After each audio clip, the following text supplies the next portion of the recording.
کہ یہ کہہ رہا ہے کہ حضرت ابو بکر صدیق کی آپ اجتہادی خطا مان لو،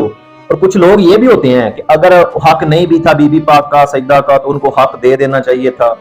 امام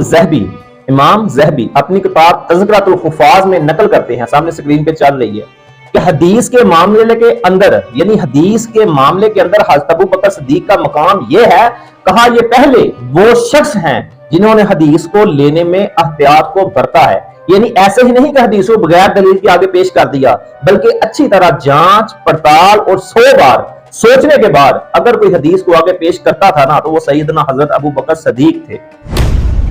تو یہ کیسے ہو سکتا تھا؟ حضرت ابو بکر صدیق رضی اللہ عنہ وہ حدیث کی مخالفت کرتے۔ مسند امام احمد بن حنبل، وہ یہ بھی سامنے سکرین پہ چل رہی ہے کہ حدیث نمبر 26260 ہے، جب دوسری ازواج مطہرات نے جو صدق مانگا تو اما عائشہ صدیقہ نے بھی یہی کہا تھا ما ترکنا ہوا صدقہ، کہ انبیاء جو چھوڑ کے ہیں نا وہ ترکہ وہ تقسیم نہیں ہوتا، وہ انبیاء وارث بنا کے نہیں جاتے۔